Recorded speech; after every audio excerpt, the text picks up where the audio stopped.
मुख्यमंत्री देवेंद्र फडणवीस आज नांदेड जिल्ह्याच्या दौऱ्यावर आहेत। नांदेड शहरातील इंदिरा गांधी मैदानावर त्यांची सभा पार पडणार आहे। नांदेड महानगरपालिका निवडणुकीच्या अनुषंगाने जे आहे ते भाजपच्या वतीने या सभेचं आयोजन करण्यात आलंय। आपण बघतोय या सभेची जी आहे ते जय्यत तयारी या ठिकाणी केल्याचं चित्र आपल्याला पाहायला मिळतं। हा मुख्य स्टेज या ठिकाणी उभारण्यात आलाय, एक भव्य स्टेज या ठिकाणी उभारण्यात आला आणि या स्टेजवरून जे आहे ते मुख्यमंत्री देवेंद्र फडणवीस सायंकाळी 5 वाजता नांदेडकरांशी संवाद साधणार आहेत। आपण जर समोर बघितलं तर समोर सुद्धा अशी सुसज्ज व्यवस्था करण्यात आली आहे, खुर्च्या टाकण्यात आल्या आहेत आणि रात्रीची वेळ पाहता जे आहे ते या ठिकाणी फोकस आणि लाईटची सुद्धा व्यवस्था करण्यात आली आहे। भाजपच्या वतीने जे आहे ते नांदेड महानगरपालिकेसाठी 81 पैकी 66 उमेदवार रिंगणात उतरवण्यात आले आहेत आणि भाजपला जे आहे ते काँग्रेस बरोबरच मित्र पक्षातील दादाची राष्ट्रवादी असेल, शिवसेना असेल यांचं सुद्धा आव्हान असणार आहे। आपण जर बघितलं तर यापूर्वी जे आहे ते ही महानगरपालिका काँग्रेसच्या ताब्यात होती, तेव्हा अशोकराव चव्हाण सुद्धा काँग्रेसमध्ये होते आणि 81 पैकी जे आहे ते 73 नगरसेवक काँग्रेसकडे होते। मात्र भाजपचे नेते अशोकराव चव्हाण यांनी आता भाजपात प्रवेश केल्यानंतर ही पहिलीच महानगरपालिका निवडणूक पार पडते, त्यामुळे या निवडणुकीच्या माध्यमातून जे आहे ते अशोकराव चव्हाण यांची सुद्धा प्रतिष्ठा पडायला लागली आहे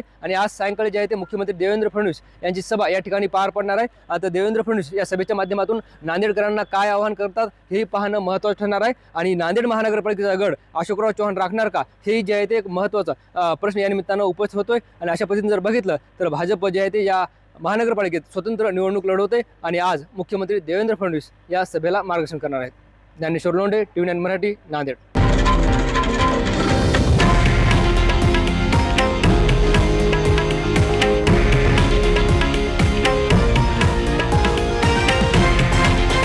हे आहे देशातील नंबर 1 न्यूज नेटवर्क आणि आपण पाहत आहात TV9 मराठी, एकमेव।